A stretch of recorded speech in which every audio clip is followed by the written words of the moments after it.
Hi everyone, Nova here from Brighter Outlook Narcissistic Abuse Counselling Service with this week's live stream Narcissistic Abuse Question, Answer and Support session. Thank you so much for joining me here. It's fantastic to have you back. We didn't have a live stream last week, so it kind of feels like forever for me, but yet it's only been 2 weeks. I absolutely love doing these live streams, and I really look forward to being able to provide you with some support in your narcissist abuse recovery. As usual, we've got David Demars joining us all the way from Las Vegas. David, as he always does, the gorgeous person that he is, stays up till about, I don't know what it is, 1 or 2 o'clock in the morning to make these live streams, which occur, as you know, at 7 p.m. Brisbane, Queensland, Australia time. So yeah, as soon as I see David pop up on my screen, I shall let him in. And already we've got Kylie Hardgrave there. Hey, Kylie. And we've got Carol and Ashley says hi Nova, and we've got Natasha Masling there. Hey Natasha. Guys, as you always do, please just say hi in the comments below and say whereabouts in the world you're tuning in from. As you know, I love to know which corner of the world you're tuning in from. It's just amazing how far these live streams are reaching with people, tuning in live from the United States, from the UK, New Zealand, South Africa, which is just amazing, because what that means is we're starting to spread awareness. So you can be a part of that change, guys, and I know you are. If you can like and share these live streams. I know some of you struggle doing that on your public page for obvious reasons. You don't want to let any of, I guess, family, friends, and particularly your abuser let you know that you're commenting on this page specifically because it is a public page. But if you're a member of a private group, if you could share. That's the way we get the word out, guys. And you can be a part of that change. I've said this before, but it was once taboo to talk about depression and anxiety, and that's the tide is slowly turning with those kinds of mental illnesses. Not that narcissistic personality disorder is a mental illness. We all know it's a personality disorder. But what you go through, guys, with regards to the PTSD, the CPTSD, anxiety, depression, all those things as a result of your trauma, that needs to be spoken about. We need to get the word out, and you can help with that. So thank you so much for joining in these live streams. We've got David here, so I'm going to let David in right now, and hopefully we haven't had any glitches for a while getting in David in, so hopefully it all goes without a hitch.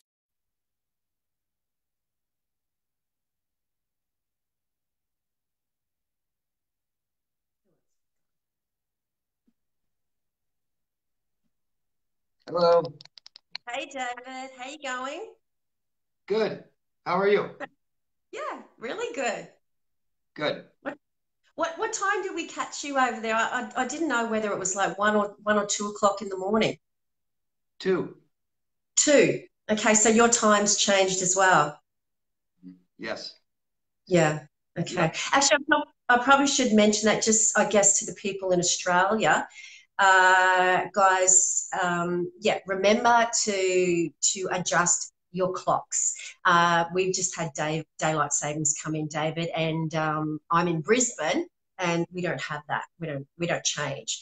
So I don't know, most of the other states do, and for me it's a real pain trying to have to work out what time zone everyone is on, but we get there. So everyone in Australia, adjust your clocks. But if you're here now, then I'm assuming that you've done that. Okay, David, we've got a few people here already. So I'm just going to see who I haven't said hello to already. Okay, we've got Matthew Harrison there. Hey, Matthew, thank you for joining us. Great to see some guys here. As you know, we're trying to, get guys to speak up about narcissistic abuse. It's not gender specific, and the more guys that come on these live streams, the more, I guess, we kind of break that taboo, don't we, that men are allowed to talk about emotional, psychological abuse. So great to see you here. Yes, for sure. Yeah. Okay, we've got Lee Michelle there. Hey, Lee. Says hi, Nova, David, and everybody. We've got Lizzie James is there. Hey, Lizzie. We've got Kylie Hardgrave from Coralbin Valley, Queensland, Australia. We've got Pebs, Reedy, Panny, Aura. I know I haven't said that correctly, but hi, Pebs from Kia Ora. I'm assuming that's in New Zealand. Jerry McLeod is there. Hey, Jerry. We've got Damien Randall there. Hey, Damien. We've got Stacey Miller, and who else? We've got Natasha Maslin from Sydney, Oz, and Rebecca Kopp is there. And Natasha, I've said hello to you. I think, oh no, we've got April Milagros Monaco tuning in from New York. Hey, April, I hate to think what time it is. Is that the same time zone as you, David? It's New York? 5 o'clock here in New York, 5 a.m. Oh, that's not too bad. 5 o'clock. Yeah, I could do that, but yeah, 2 o'clock. Oh, I don't know how my brain would be working. We've got Jacqueline Morrison White tuning in from Scotland. Great to see you here, Jacqueline. We've got Chrissy Nicole here from New York. Hey, Chrissy. Oh, what have I done? I've just taken my camera off, didn't I? There, I'm back again. Who else have we got? Chrissy Nicole from New York. Hey, Chrissy. Kim Clellan from Perth, Western Australia. Tennille Stone says hello. Lucy James from Perth. Olivia Summersby says hi. I think that's all. That's all I can see at the moment, David. So let's introduce the topic we're going to talk about tonight. Sure. It's something we've talked about before. We've talked about different aspects of isolation. But I want to talk about it again, and we need to, because it's such a crucial element of recovery from abuse, isn't it? And it seems like people take it one extreme or the other, don't they? We've got people that just want a serial date, jump right into a new relationship. I need someone new now, fast, or replacement, or isolate, right? I stay by myself in my house. I draw my blinds. I don't go out. I don't talk to anybody. I'm anxious when I go into social settings. I'm depressed and don't want to do anything. And so I think it's crucial that we talk about it, because it's just so damaging. And I know that people aren't aware of what they're doing and the damage that they're causing. Yeah. Would you say it's pretty much a coping mechanism, isn't it, on a subconscious level? We either, jump straight back into the dating scene after this type of trauma, after this type of abuse, to fill a void that was left there from the narcissist in our life, which was probably just continuing on from some previous trauma that we've had in our life as a child. Or we, as you said, we isolate, we don't go out. And why? Because we've been ground down so much that we have no trust. We have no trust. We're fearful. And it's scary on the other side of that door. Absolutely. Yeah, we're so hyper vigilant. We're looking for danger because we have not removed ourselves from danger for so long, that our brains are thinking that we're not in control of this anymore. So what do? We're going to go extreme. We're going to stay safe. Don't answer the door, don't answer the phone. Yeah, to be extreme, just, yeah. So I wanted to bring it up and let people know, let them be aware of what you're doing, at least, right?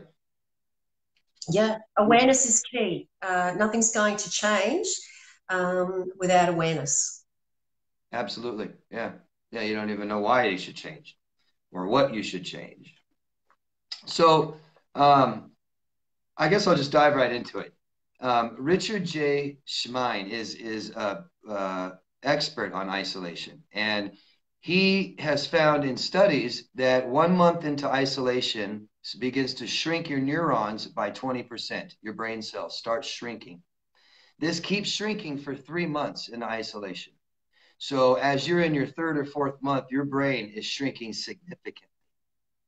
And if you're not sure, what that means and why that's not good, isolation in adulthood reduces neurotrophin levels and cortisol levels and damages your DNA. So your neurotrophin levels is for survival, development, and function of neurons. It's proteins. You reduce this, then your neurons begin to die. They don't develop and they don't function properly. Besides, you have DNA damage. Your cortisol levels reduce as well. And I know for a lot of people who know what cortisol levels, you might think that's a good thing. No. You think that's less stress. No. Your stress is spikes. But we need it to be a balanced level. So once your cortisol level is going down, now you're not aware of what is danger. Everything's danger, right? So doctors don't know if this is permanent or if it can be reversed by reintroduction into enriched environments. They don't know yet. But what I have found out that a lot of our problems with our brains, a lot of damages that's caused to our neurons can be fixed with sleep. Number one, sleep, and eliminate stress, reintroduction into an enriched environment with people. So what doctors do know is that we are social animals and our biology favors this. Yeah. Alone has been a stigma. It's a stigma in our society that it's a bad thing. Being alone. We can't be alone. Oh, you're alone. So-and-so's alone. So-and-so hasn't found someone yet. Things like this. There's something wrong with that person. We need to be in a relationship.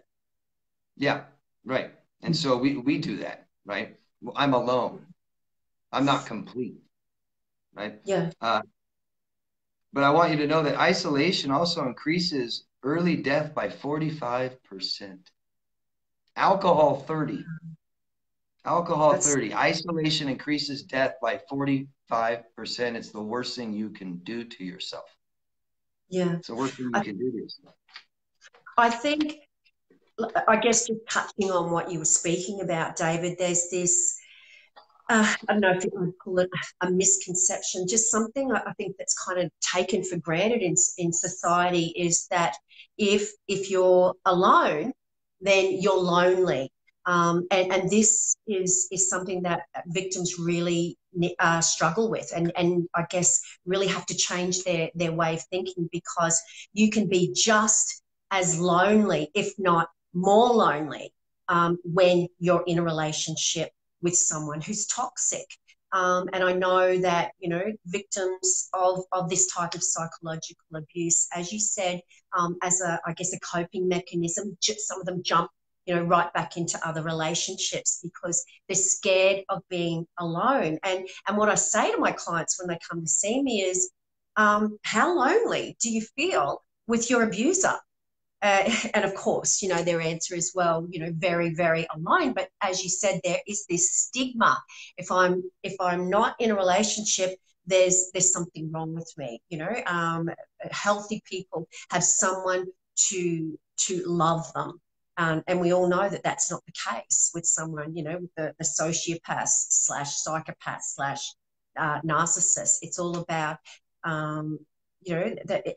having that connection, but they don't realize that connection is based on a trauma bond, based on an addiction, and that need to be with someone is really, really destructive. Yeah, totally. Some people just feel like they can't be alone, right? I can't be by myself, Yeah. and that's a problem. Needs to be fixed big time, because we have to be able and be comfortable to be alone. And there's a difference between being alone and isolated, big time. Absolutely. Yeah. Yeah. Yeah, absolutely. You can be alone and have someone sitting, as in your abuser sitting on the couch right next to you, sleeping in the bed with you every night, and you can feel as lonely as, as anything. And yet you can feel so fulfilled.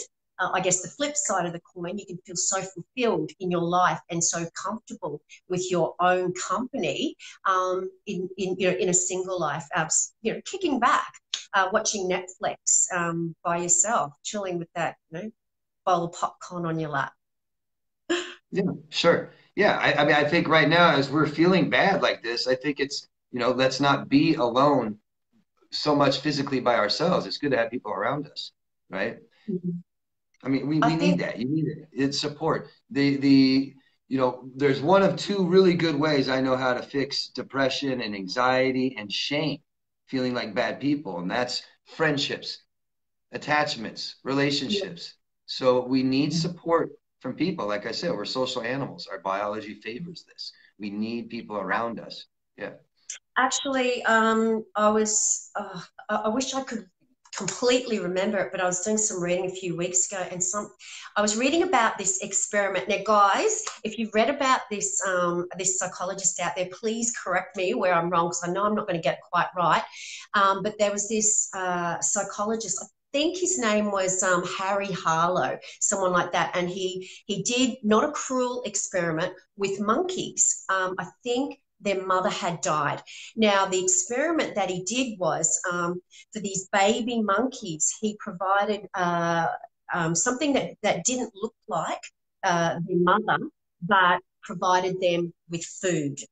I don't know, it was some kind of device that gave them, all the nourishment that they would need to survive in the way of food. Now, the other contraption, which once again didn't look like their mother, but was all soft and cuddly, and had all, the warmth, and enveloped, the baby monkeys, to, I guess, simulate their mother, and, just that nurturing effect, which they missed out on because their mother had died. Now, in this experiment, every single baby monkey bypassed the food and went for the device that gave them nurturing and enveloped them, that they could snuggle up in and feel, comforted. And I just thought, oh my goodness, that is just incredible. They've got, I guess, life nourishing, food there, which of course they need, but they went for the comfort. And I just thought that was absolutely incredible. And I think, well, of course, we're so we are related to the monkeys. We're not that far removed, some more so than others. But, that kind of gives you a clue about how isolation, needing that warmth and that nurturing, is just so fundamentally important to our survival and our existence.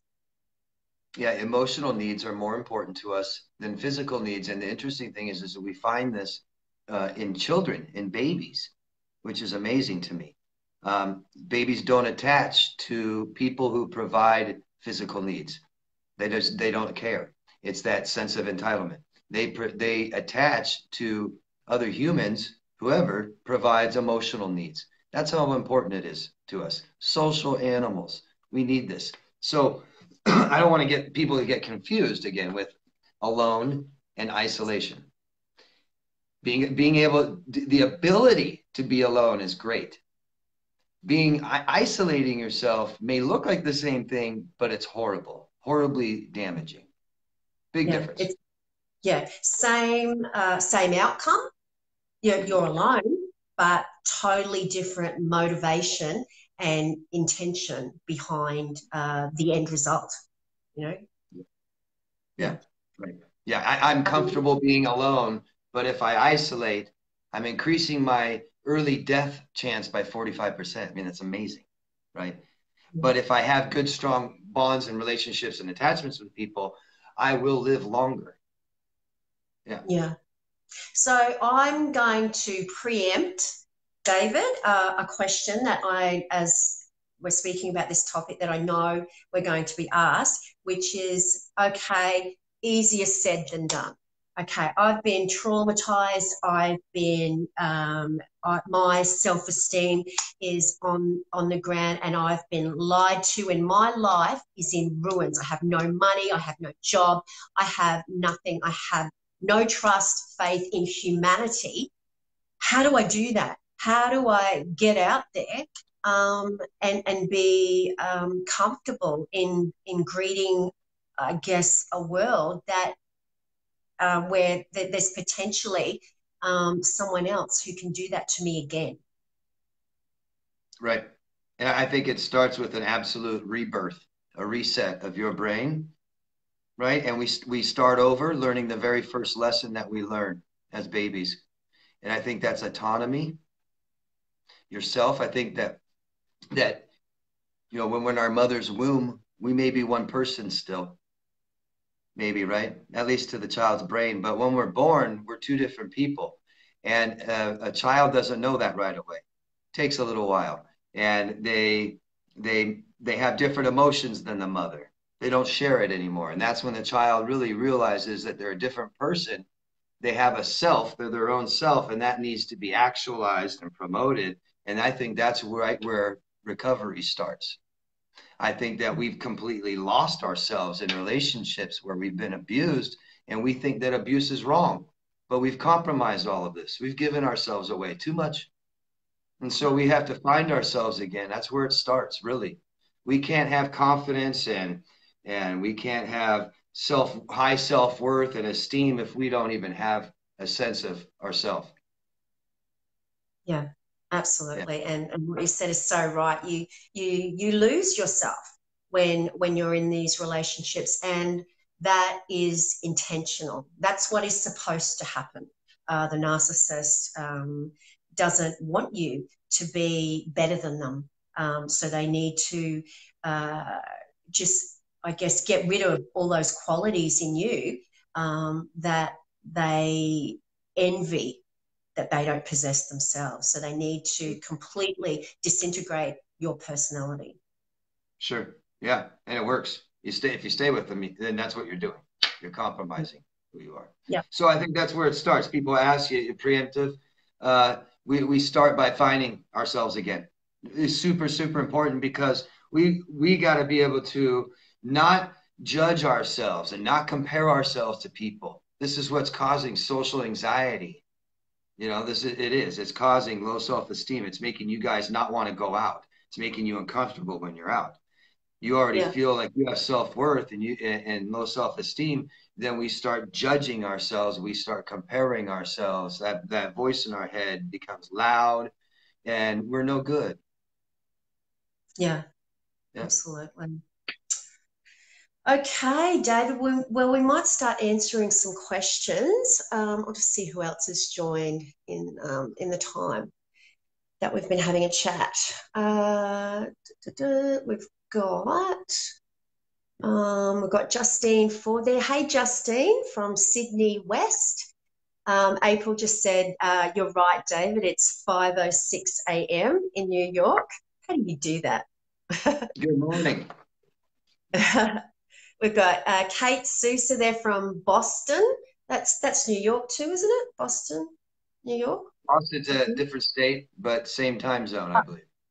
Oh, yeah, that's how good my geography is. Okay. Oh, Debs Keen says Kiora means hello. Thanks, Debs Keen. Christine Newman's here from Australia. Hey, Christine. Rebecca says, hi, David. Peb says, perfect pronunciation, Nova. Yes, I'm in New Zealand. Hi, David. Awesome. Thanks, Pebs. Anne Chapman is here, tuning in from New South Wales. Hi, Anne. Tina Beals is here from Sydney. Ray Cooper's there. Hey, Ray, from up the road. Oh, my goodness, we've got heaps of people here tonight, which is amazing.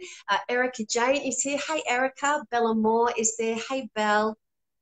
Taziopolis Liz is there. Hey, Taziopolis.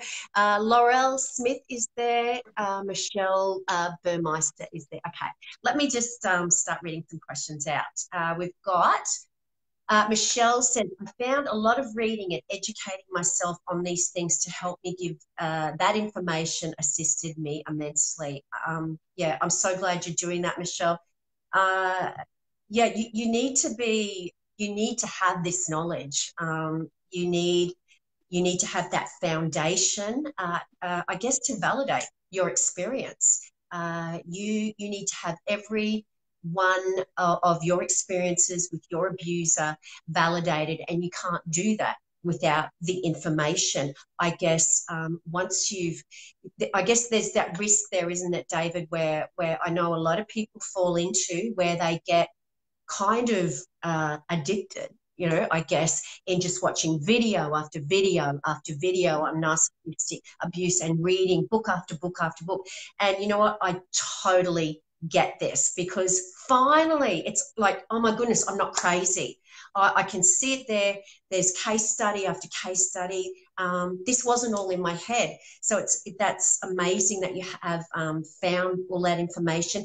But I guess it needs to get to a time when I guess the majority of your time is invested in your self-care and learning to love yourself again, and love your own company, and not isolating. But yeah, glad to know, Michelle, that you've that all that information is helping you.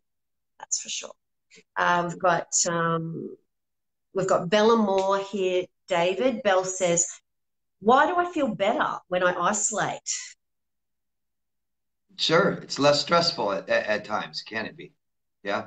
I mean, if you've just gone through trauma, right, then your brain has done too much of this, and we get addicted to that, and we label that as, I miss my ex, I want my ex back, right? But maybe you're not going to have your ex back. You've determined that relationship is over, or they're with somebody else. You can't have them back, right? But we feel safe at home. We feel safe. We don't really want any problems. We don't want to fight anymore. We don't want to feel bad anymore. We don't want to be hurt. You know, I think it's just real obvious that it just feels safe. It feels mellow. It feels nice, pleasant. Yeah. Yeah. I mean, it's just hypervigilance. That's all it is. Yeah. You know, But and you know this. I mean, other signs of this is nightmares and waking up every 2, 3, 4 hours, and you know, it's waking up wide awake, right? Waking up like a train's coming right at you. Thinking people are bad, noticing and seeing the danger in people more often, where it may not even serve you. There's lots of different things that will show you that you are being hyper vigilant, and isolating is one of them, because it is the most unnatural thing that you can do. Yeah. I guess with isolating, we keep the bad people out, don't we? We put ourselves, I guess, in that that cocoon. We keep ourselves safe from all the abusers, from all the bad guys. Like, if we don't go out there, they can't hurt us. But I guess the flip side to that is we keep all the good people from coming in, which who may be able to nurture us through our trauma healing and help us. So it's just so incredibly important to not isolate and to reach out. Yeah, we isolate, and that's saying that relationships are not important to me, and you will lose them, all of them. Yeah. Yeah. But yeah, I think it's just real obvious that we do that to feel safe. And I said it's not a natural thing, but it's a normal reaction. It's a normal reaction to this kind of trauma, but it is so unnatural. It's the worst thing, worst thing we can do. I'm telling you. I'm so glad you said that, David. It's unnatural. It's I guess an irrational response, but it's a normal response. It keeps me safe. You know, I Sure. keep all the abusive people out in the world. So it's a very, very normal coping mechanism. And it also fits depression, right? Depression is what? Depression is that voice inside our head that's meant to just keep us safe. Watch out for this, watch out for that. But when we're depressed, it gets really loud, and failed relationships causes depression, doesn't it? So we've got Yeah. that loud voice telling us we're no good, nobody likes us, life sucks, it's not going to be any good, all these things. And isolating, it proves that, right? It's just, well, then we should isolate. We should be by ourselves. We're no good, and I'm not going to try, I don't want to, right? Yeah. It is. Yeah. What, once again, leading on from that, David, is that that failure, it kind of sets this cycle in motion for people that kind of rebound from one toxic relationship to the next. It's, oh my goodness, I failed again. I'm worthless. I'm useless. I fail at everything. I failed again at another relationship. The next one I'm going to do better, and I'm going to try harder. And what this does is it sets victims up for another abusive relationship, or to be with someone who's going to use them and take advantage of them. Because when their boundaries are stomped on, they're going to try harder, and accept absolutely clearly inappropriate behaviour, because they're trying so hard to make it work, because they don't want to be a failure again. And here we go, one extreme to the other, right? Just kind of splitting. I got to date again. I got to be successful. I got to find somebody that loves me again, or I'm going to isolate and be by myself and forever, for the rest of my life. That's it. I give up. Yeah, One they're extreme to the both. other. Yeah, they're both uh, faulty coping mechanisms, and yet very, very normal coping mechanisms, because And damaging. both of them are detrimental. Damaging. Yeah, both of them. Absolutely. Yeah. We got Peter Buckmayer there, says hi. Hey, Peter. Carol and Ashley is there. Hey, Carol. Carol says, I was alone my whole marriage. I felt like a single mum. I was too keen to get into a relationship, and even with all my knowledge, I still missed the red flags. David? Yeah, I'm glad that you brought that up and that you're sharing that with us. So that, I mean, who can't relate, right? That you said, you brought that up earlier. I think the loneliest we'll ever feel is with someone else. Yeah, Yeah. yeah. But we think I'm so we glad. need to be with someone to feel whole. We're Mhm. only half a person if we're, not in a relationship, and that's what we need to change. Yeah, right. And typically, if we're with somebody for a long time and we look back and, oh, I missed the red flags, stuff like this, and I was so lonely in that relationship. This is a void that we need to fill our of our own. And we thought this marriage and this person could fill that. It doesn't work that way. We keep searching, as long as we keep searching externally to fill that void, whether it's with another person, whether it's with some other kind of addiction, like alcohol or Yeah, drugs, cigarettes. As long as we're seeking externally, where the void is never going to be filled. Uh, yeah, and this is what we need to do, is to be able to fill that void with positive experiences and self love. Yeah. absolutely. Yeah, yeah. We can't fill external validation. External things don't fill voids and do things for us like that. We need to learn to do this for ourselves, where we become Yeah. dependent on other people. Yeah. Okay. We've got Liz Tassiopoulos says, I'll just open yours up, Liz, because it's a big one. Oh, it's not that big.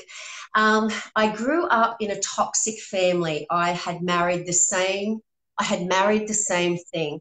With therapy, I have put my boundaries up so I don't have the toxic relationships with family. I am much happier and feel safer. I have really great friends who support me, but one thing I can't fix is my attachment issues. Still working on it. I had married the same thing with therapy. I put my boundaries up. I don't have this. Okay. So it sounds like, Liz, you've worked through I guess what's going on with your family and the way you're being manipulated and gaslighted and abused with them. But I'm assuming with when you refer to attachment issues, you're referring to your intimate, your partners and possibly friends as well. Yeah, and I guess that's something that all or many victims of narcissistic abuse struggle with, David, isn't it? Is attachment issues, and often, you know, we hear this labelled as codependency.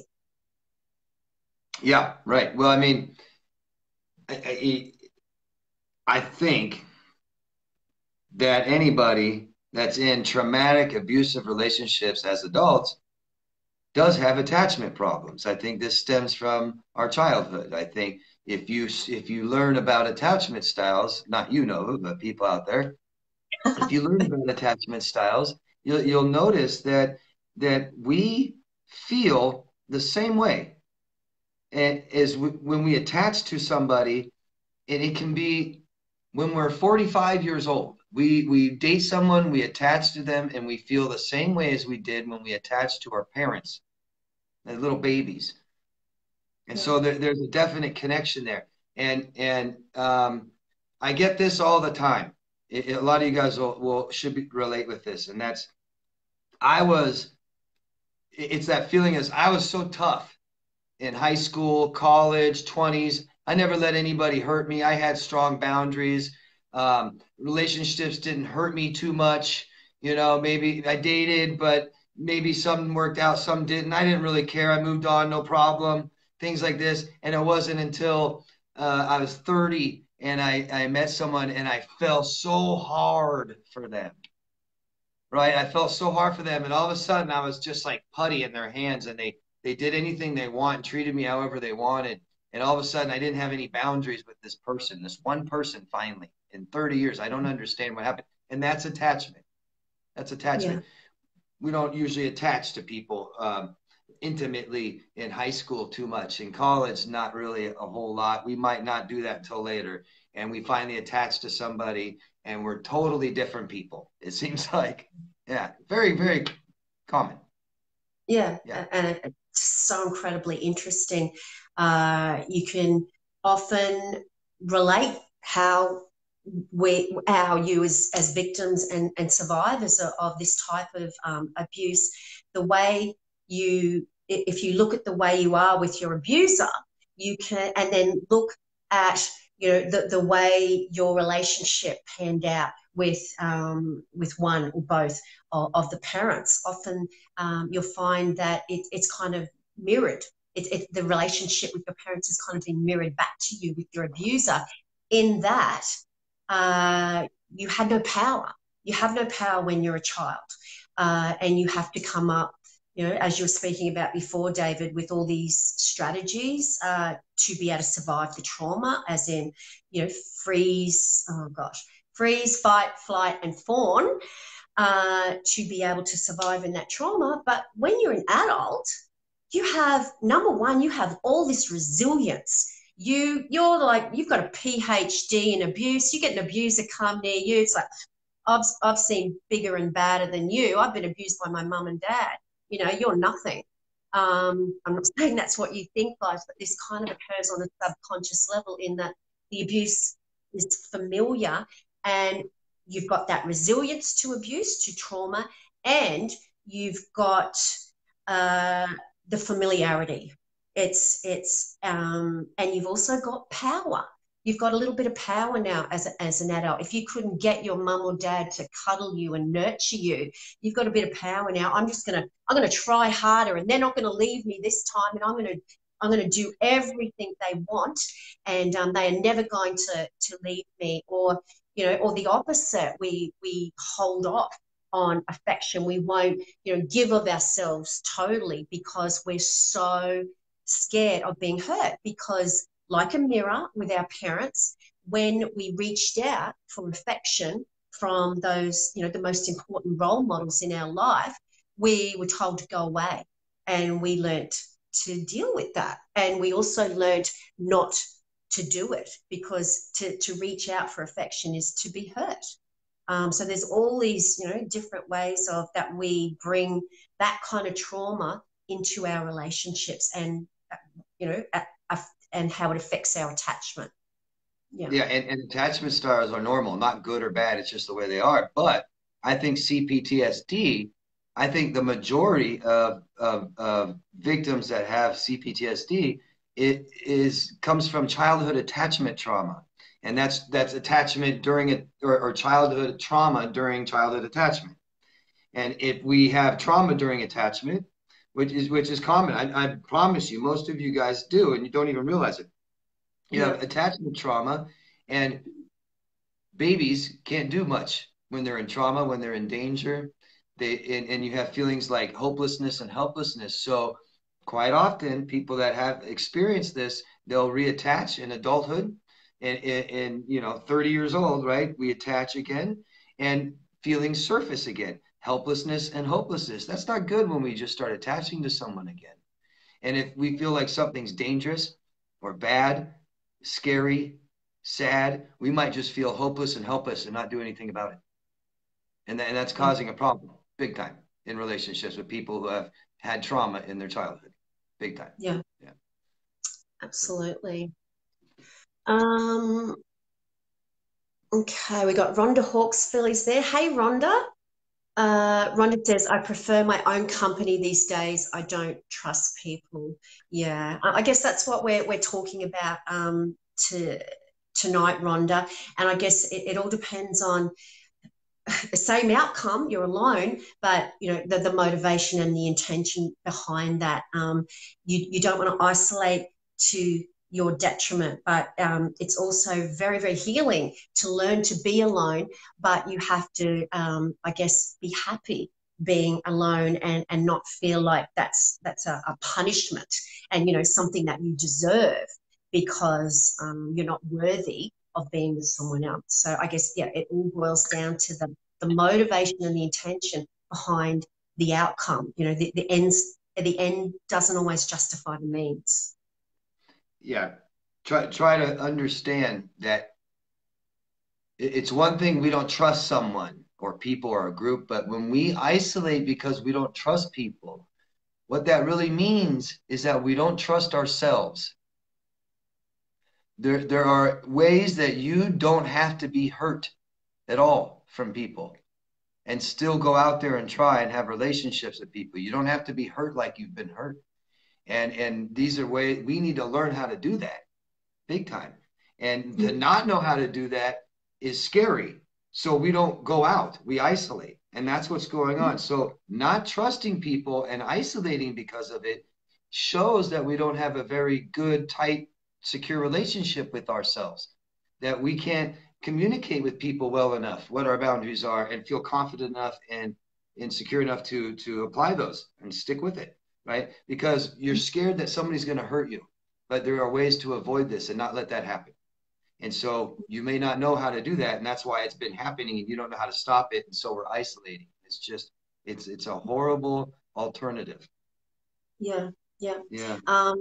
I guess, yeah, it's about relearning, rewiring that brain that the narcissist, conditioned you. All these responses, insecurities, all of the triggers, the coping mechanisms that you come up with in order to be able to survive the trauma, these you have been conditioned.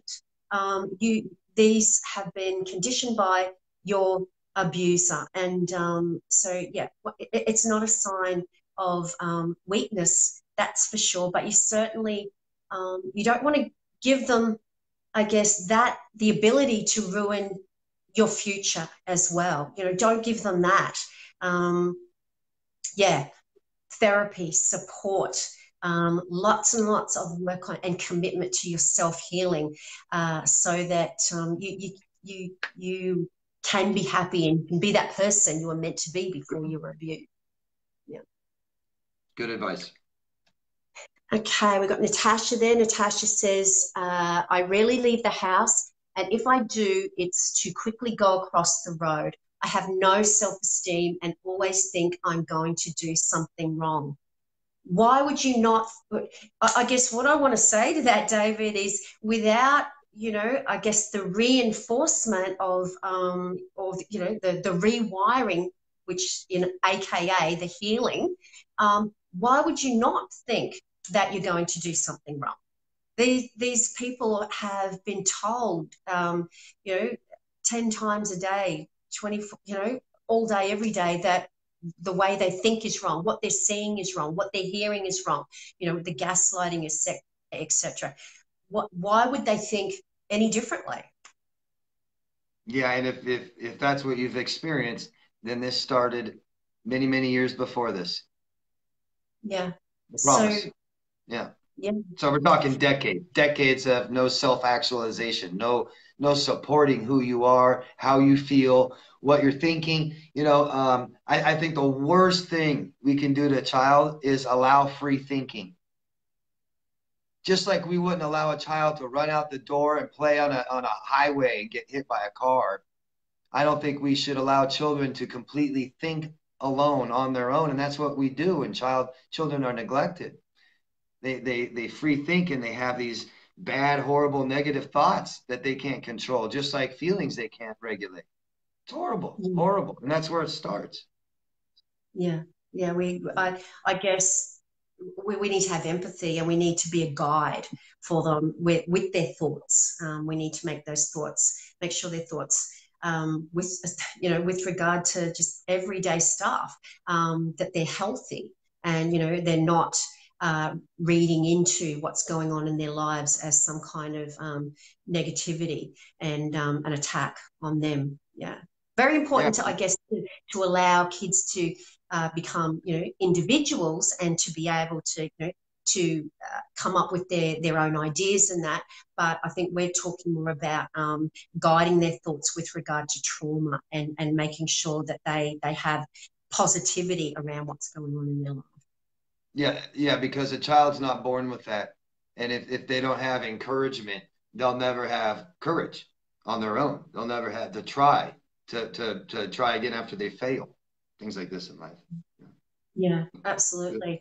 An example of that, David, I had a lady come to me, um, I don't know, a month or two ago, and she said, she'd split up with the narcissist, and it was, well, she was discarded horrifically, and he moved straight on with the new target, and moved her straight in with the kids. And, they were about 4 or 5, I think. And, when they came back to her for their week on, week off, they would not let her out of their sight. And while this, you would think, well, that's not really that bad. I explained to her that's very, very important to let the children know that they're safe. You're not going anywhere. If you go out of the room, that where you're going, and that you're not going to leave them, and they are in a very, very safe environment. Because with regard to what you're talking about, that free thinking that wasn't, I guess, guided, they assumed, as children do, the worst. Mummy's Absolutely. gone. Oh my goodness, I'm going to experience more trauma, because that's what they equate. When people go now, that means my life is going to be in upheaval, and I'm going to be scared, and it's going to be horrible. Yeah. Childhood neglect is the most psychologically damaging thing we can do to children, and we see it in adulthood. When they reach adulthood, it's psychologically damaging, horrifically, worse than anything else we do to children. Is neglect. Is let a child sit there and feel alone and think alone. Yeah. Okay, we've got Margaret Grace Doyle is there. Hey, Margaret. Margaret says, I am so depressed since I split with the narc. I'm so lonely. Well, oh my goodness, Margaret, I'm so glad that you joined us here tonight, because that's exactly why we are talking, why David and I are talking about isolation. Yeah, it's so important not to isolate, and to reach out for support. Yeah. Yeah, this is the time to call on your friends. I can't tell you how many times I've had people tell me this is the worst time in my life, but I'm not going to ask for help from my friends. Yeah. It's like the worst time in your life isn't good Yeah. enough. a good enough I, time. You need something worse. It needs to be worse than now. So I call upon your friends and ask for help now, please. no, I hear that all the time too. Mhm. And I guess what we've got to remember, well, first of all, I say to my beautiful clients, I say, well, if they were, rock bottom, if they'd experienced some major trauma in their lives, would you want them to ask you for help? Would you help them? And of course, they say, well, of course, Nova. Um, and so I'm like, what? Everybody else is worth it but me. Yes. And Yeah, I know that. where do they get that from? Their abuser. They get that you're not important. You need to come last. Your needs are not important, and everyone else comes before you do. And that's been drummed into you. So this kind of the not wanting to reach out because you're scared that you'll be a burden, that you'll or possibly that you'll be told that your needs are nothing and that they're trivial, and go look after yourself. All of these things have been planted inside their heads, by the abuser. So we've got to be very aware of the behaviours that we engage in that are extending the domestic violence. And that's what this abuse is: domestic abuse, domestic violence. Understanding why we feel the way we do. What happened? Absolutely. That's emotional healing. Yeah. And I just want to reiterate that in saying that, it kind of, sounds like, well, just reach out. It can't be that hard. It's probably, I just don't want to set people up for failure. It's going to be one of the most difficult things you do because it is so out of character for you at the moment to prioritize your own needs. That is just, oh my goodness, you're going to feel really, really awkward asking people for help. But like being assertive, you are going to have to practice and practice and practice and practice until you become more confident in reaching out for help. But it will feel very, very awkward, to say the least. Yeah, if we've never, if we believe our self-worth is low, and trying to raise that is very awkward.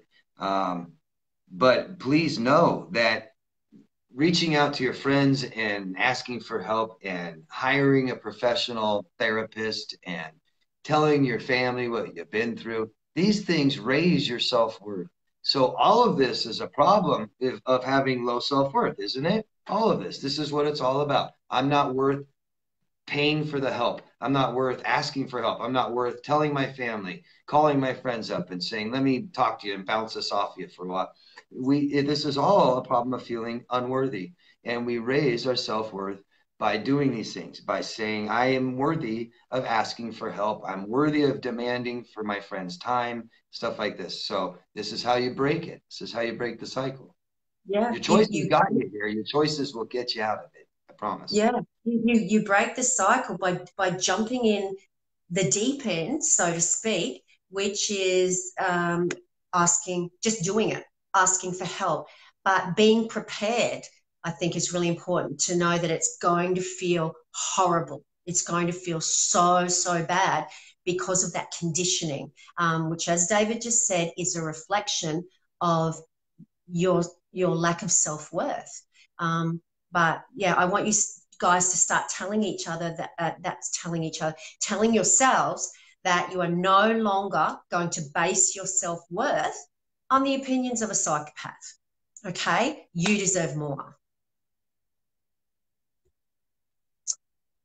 Okay, Matthew says, hey, Matthew, replying to Margaret, work through it, hang in there, it gets easier, I promise you. Under no circumstances should you give in and go back. Yeah, Matthew's 100% right, Margaret. Hang in there, but don't try and do it alone. It's too hard. You need help. It's damaging. You're causing damage to this. Yeah. We've got Ian Palmer there. Hey, Ian. Ian says, hi, Nova and David. I'm from Brookfield, Brisbane. Your hair looks lovely, Nova. Oh, thank you, Ian, for noticing. Aren't you sweet? Who haven't I said hello to?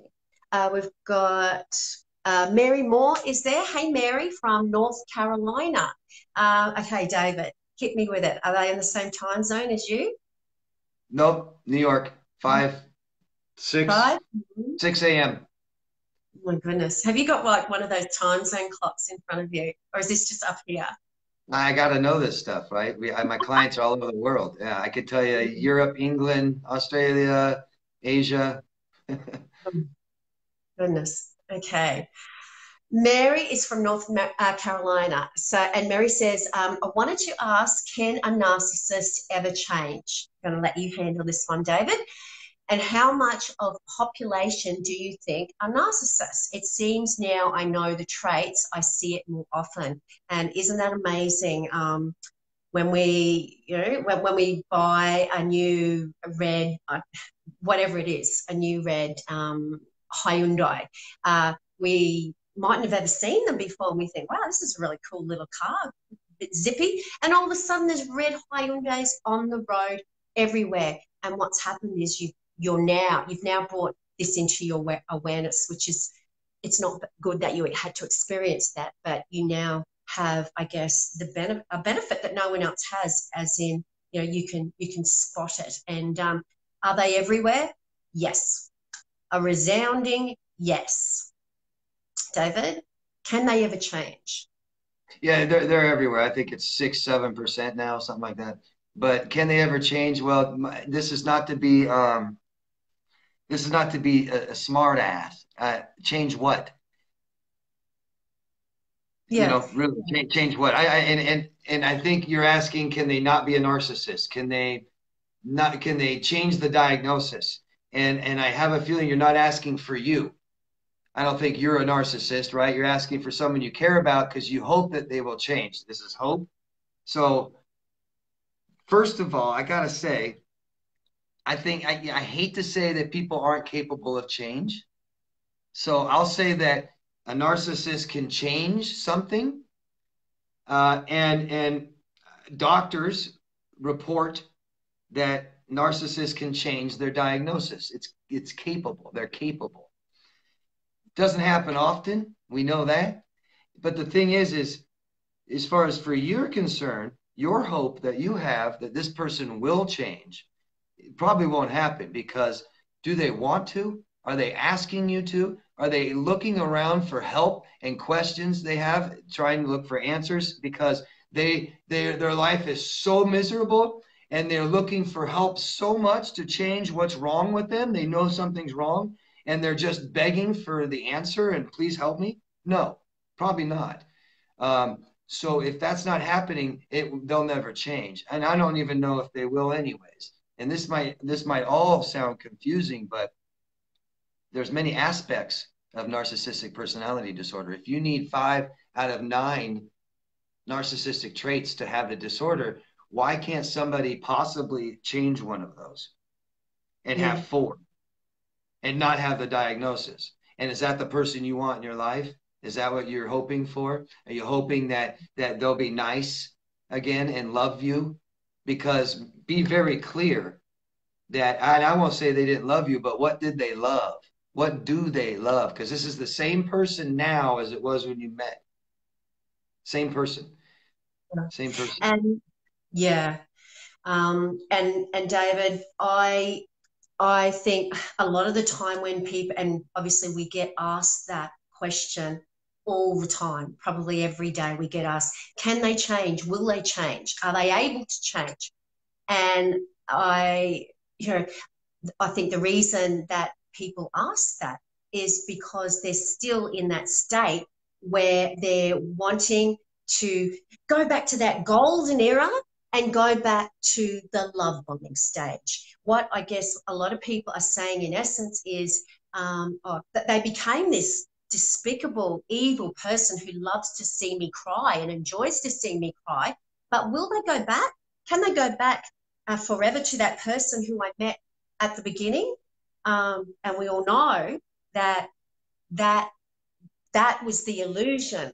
What you see when you're hooked and you're addicted to them is who they really are. The mask drops, and you see who they really are. So when people ask, can they change? I often think that they're wanting, to know if they can stop being that true self who I see when the mask drops, and can they be that person who was love bombing me in the beginning, and that I just loved and fell in love with so much. Or, So you or got to ask yourself why you're asking this. yeah, right. Or I see them on Facebook with someone else and they look happy. Did they change? They're not being mean to her, right? So they're being mean to me, so they're changed, right? It's now they're happy. No, Yeah, no. yeah. No, they're playing the game for someone else. They're simply love bombing someone else to get them hooked and Yeah, it's all addicted. They them. haven't changed. It's all them. That was them in the beginning and the end, and it's them now with someone else. It's all them. They don't know who they are. They don't have a self. They don't value morals. So they change all the time. It doesn't matter. Nothing's principle. Yeah, that's a really good point. When people ask if they can change, is because they social media, and also hearing, word of mouth. Oh, they're so happy with this person. They're doing this and they're doing that. But you've got to remember that they're doing that, and that they're putting all those happy snaps. They're not going to put pictures of them fighting on social media. They're putting all that up for your benefit and to make out to everyone that the problem wasn't with them, it's with you, because I've moved on. Hey, I'm happy. I'm all together, and you're there, like just in a heat, crying and depressed, which is a normal reaction to the way you're discarded. But I guess the victims see this sudden change, and see them love bombing the next target, and they think, oh my goodness, it must have been me. They changed for that person. And they need that. They don't have a self. They don't tell themselves who they are, right? Who they believe they are is everyone's opinion, is your opinion, my opinion. And that's ego. So it's very crucial to them that after a failed relationship, that they quickly join into another one and they look happy. Then to them, they think they're happy, they're okay, they're going to be all right, they're a good person. So that's ego. They cannot make themselves feel okay. They can't say, I'm going to be okay, I'm a good person, because they don't have these morals to fall back on. They don't. And this is a difference, isn't it, David, between someone who's non-disordered, like everyone here tonight, you and I, and someone, the narcissist, who is disordered, is that we can learn to love our own company once we've worked through the trauma and addressed all these faulty coping mechanisms. We can learn to love our own company. The narcissist will never be able to be alone. Never, ever will they be able to be alone. And that's why they discard you. And before they've even left you, have another one lined up 90% of the time to transition into, because they cannot be alone. When they are alone with that true self.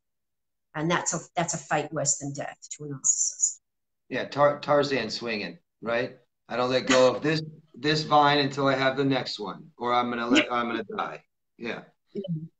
Yeah.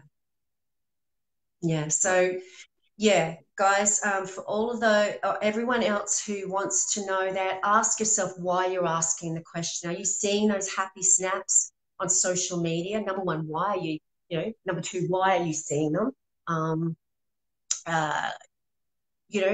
That is all an illusion. And you've got to remember where, put your narcissist goggles on. Look at what they're doing. Look at why they're doing it. It's not, they can't be happy. It's about sustaining that mask, and they need, all of society to think that they're happy and amazing in this, wonderful new relationship. And of course, you were smeared in the smear campaign, and you're sitting there crumpled in a heap. So everyone will look to you as being the problem. And this just sets up a beautiful platter of narcissistic supply for them. But have they changed? No, they're exactly the same as they were with. Yeah, and know that when they go run off and marry someone right away, or go, post on Facebook, I met the person of my dreams, this and that. This is all impulsivity. This proves to you how that your relationship ending affects them. It does. It's their own impulsivity. It's their own emotional instability. Because I just got a question, like I got a question on my Q&A yesterday. A lady said that after an 8-year relationship, he never wanted to marry her. And right after that 8-year relationship ended, he met someone else and got married right away. And I was trying to tell her that this shows how unstable he felt, how bad it affected him, that relationship, that he just went off and got married. Now, he didn't want to get married with you the whole 8 years, but this is how bad that failed relationship affected him, to where he went and married someone else he just met immediately to try to feel more stable. Yeah. But it's all yeah. Yeah. I also see that as a strategy to punish you. 8 years, that would have been probably 7.5 years of devaluing, leading to the ultimate discard. And you would be punished for not meeting up to the standards of that person that they met in the beginning before you were abused. So what a great way to punish you than to go on with a new target. I hear this all the time, and do the very thing they deprived you of. David, we hear that often that, narcissists will, discard you, move straight onto their relationship, and then take that new target on the holiday, the round the world holiday that they promised you forever. They'll go and do the things that they said that they never got round to doing with you. And what a great way to torture you some more. And I just take it as they think that's working. They think that that's something that's a good thing, and and it leaves a lot of victims thinking, oh, they're healthy, they're happy, and it's not. These are signs that they're unstable. That's instability. Yeah, because normal people don't do that. Normal people have empathy at the end of a relationship, and wouldn't dream of, because that is just so hurtful. How incredibly hurtful. A normal, non-disordered person wouldn't do that. Just the same as, and I guess once again, looking at the flip side of that, is narcissists will often take them to your intimate restaurant, your special place, that was just special for you, and go to the places where you used to frequent as a couple. And of course, what does this do? It tortures you, because you sit there thinking, I meant nothing to them. Like, those special times that meant the world to me meant absolutely nothing to them, because they're now doing those with someone else. And once again, this is not a reflection of the victim's self-worth. This is a reflection of your abuser's psychopathy. Who does that? That is just sadistic. And they act like the failed relationship isn't affecting them at all, but that's how they're reacting to it. Yeah, once again, not normal.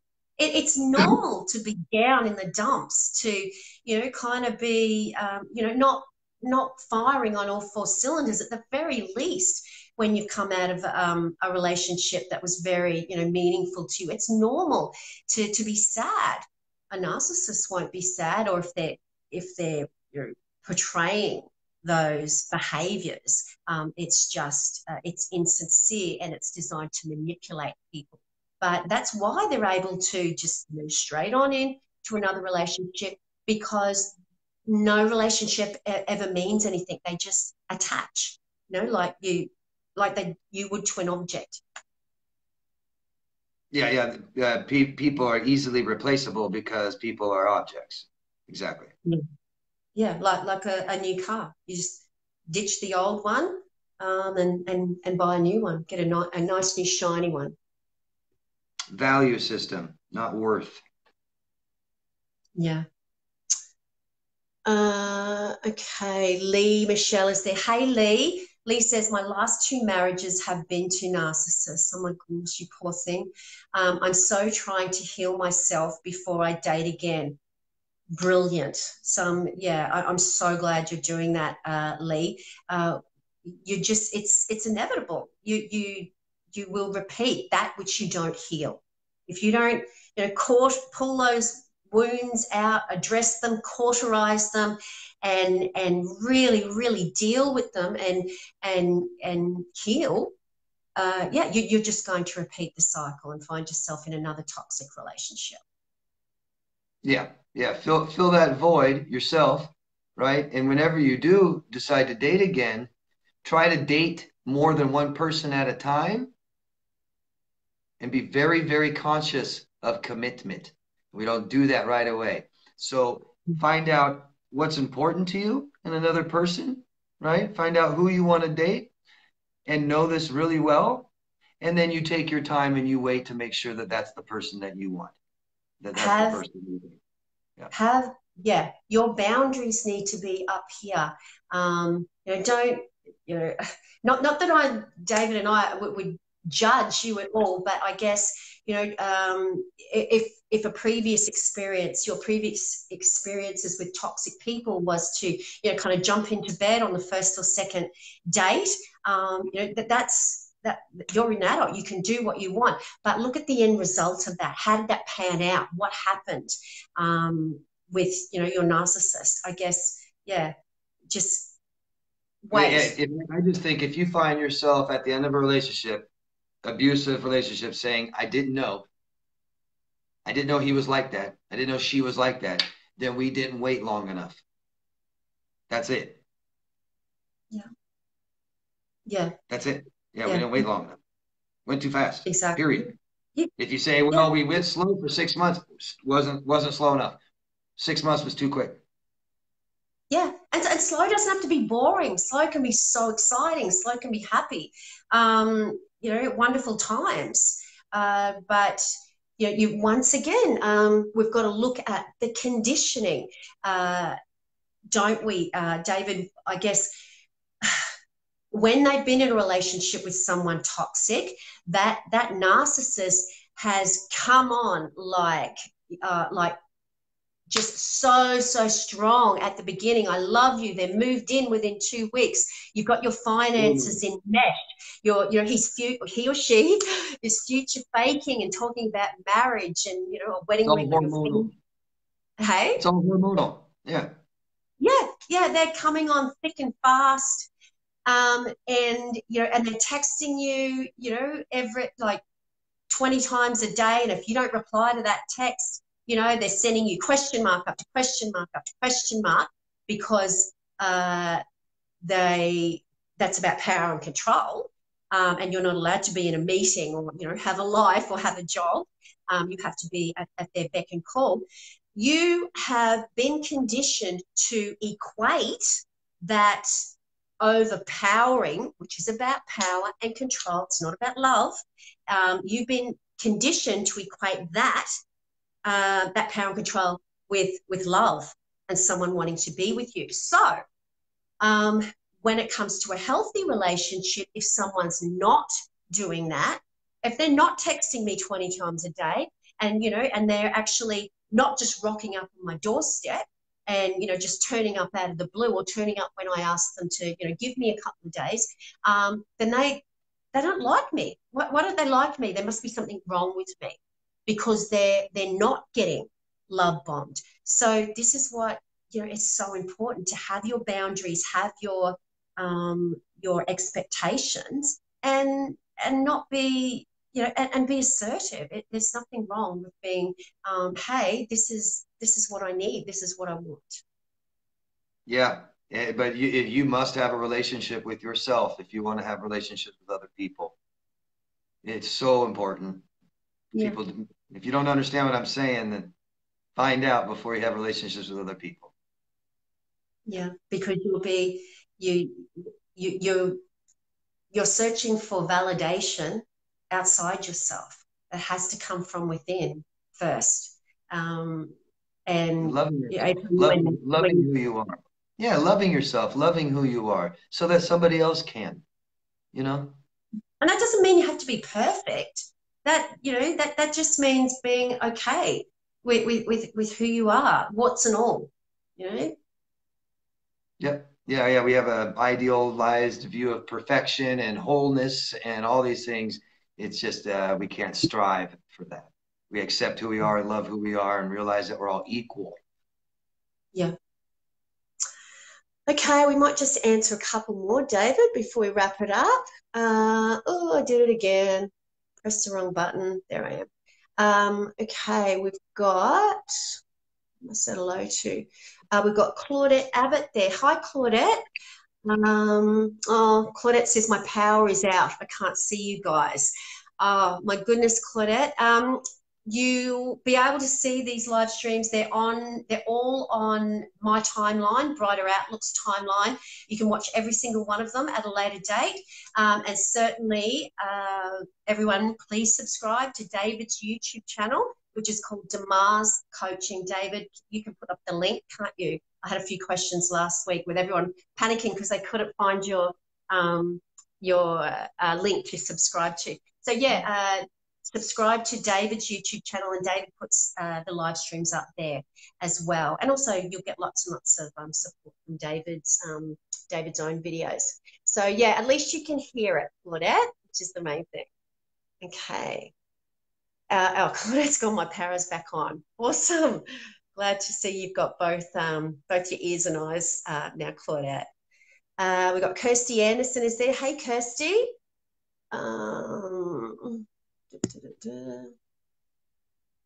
We've got Chelsea Henderson is there. Hey, Chelsea. And let's see if there's anyone new. My goodness, so many posts here tonight. Okay, Joshua Bautista. Hey, Joshua. Let me just open up your question. Joshua says, self-validating our trauma through understanding our abuser is an amazing light bulb discovery. Absolutely. But at some point, we must stop blaming the abuser for everything and understand why we allowed ourselves to be repeatedly abused despite the many red flags, without being able to walk away. David has mentioned how this links the victims to CPTSD, and understanding this, where this is where true self-healing and self-worth fall in place. Thank you guys so much for continuing to support the community, and every week we thank you endlessly from Sydney. Absolute pleasure. Joshua, did you want to talk to Joshua about that, David? Yeah, actually, I forgot. I was going to say something I forgot. It was something relating directly to what he said. Can you just repeat the first? Is it still there? Thanks. Yeah. Joshua said, self-validating our trauma through understanding our abuser is an amazing life bulb discovery. But at some point, we must stop blaming the abuser for everything and understand why we ourselves allowed ourselves to be repeatedly abused. Thank you. Yeah, thank you. And like the person that isolates because they're so scared, right? I don't want to go outside, right? So that's more of this. We need to. This is just not trusting ourselves. It's not looking at ourselves, because we have control. And I'm not saying the person that abused you is your fault, but there are ways to avoid that. That does not have to happen. It's too bad that it did. And so if we learn why that happened and fix it, then you don't have to be scared. Your scaredness, you're not leaving, is simply not knowing, not trusting yourself, not understanding how to deal with this, how to avoid this. That's all. That's all. Your parents didn't teach you, and I'm sorry. Yeah. Very, very important. I totally understand what you're saying about, and I think that falls in, Joshua, into, dealing with those unhealed wounds that, make us a target and allow us, to stay in the abusive relationship. But we've also, I'm always also just very mindful of the time of not victim blaming, and the concept of trauma bonding, which a lot of the time with narcissists keeps us stuck in the relationship because of the addiction. But Yeah. as far as being there in the first place, what you said is absolutely correct. And we have to, we have to look And at all that stuff. yeah, I think that isolation is saying, I, there's nothing I could have done. There's nothing there's no way I could have stopped this. If this ever happens again, I can't avoid this ever happening again. Right? I mean, I think that's what isolation is saying, isn't it? I don't know how to stop this. I don't know what to do. I don't know how I could have avoided this. I I, don't know what to do next time. I feel powerless. Yeah. Yeah, Powerlessness. powerless. No, I have no control over my life. And that, once again, where support, reaching out, not isolating is so important, because we have to be able to heal and move on, we have to take our power back and know that we are worthy, that that what the narcissist said to us was wrong on so many levels, and it was designed to stroke their ego. It simply wasn't true. It was designed to make you feel worthless. And you have to start somewhere. You have to start somewhere in rewiring that faulty thinking that keeps us stuck, and keeps us extending the domestic violence. Yeah. Right. Very well said. And so, you know, people have been asking what do we do, right? How do we fix this? What do we do? And I just gotta say that no matter what, like we talk about goals and stuff, I almost don't like that word goals, but because it's been overused so much. But I'm telling you, always, always, always have a plan, some kind of plan. And it can be a quick plan, it can be a crappy plan. It doesn't have to be a great plan, and we can change it all the time. But I promise you, you must have a plan. You must have something to look forward to. Always. Yeah, Always. yeah. But whatever you do, always look forward. Always. I'm telling you. Yeah, I think, I couldn't agree more. I think, when our self-esteem is that low, which it always is when we've been shattered and destroyed by a narcissist, looking at healing, just say you need to heal, it becomes this overwhelming, monumental thing that we need to do. And it becomes all consuming, and it's just like, oh my goodness, it's too much. I'm never going to be able to get out of where I am and heal, and it just be the thought of it, of becoming better again, becomes too overwhelming. So we don't take that first step. So I think it's really important, like you said, not to look at the end result. Forget about the end result, but instead look at those little tiny increments, those little tiny baby steps, and those really, really small goals. So yeah, I think actually goals is a pretty good word, David. But I think we've got to look at making them very, very achievable. And when we're this down, it's only going to be baby steps. But if you can achieve something and put a line through it and say, wow, I did that, that is going to ever so slowly build your self-esteem. Yep. And just be clear where those baby steps are taking you. Where are you going? It's almost every one of my clients that ask me what I should do, right? I have a Q&A every week, and it's just questions. What should I do? What should I do? What should I do?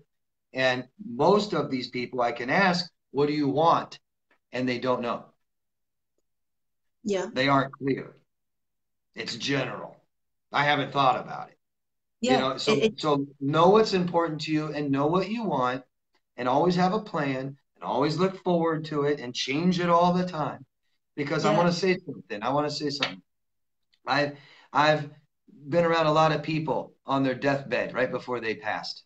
And I've heard a lot of things that people have said before they passed.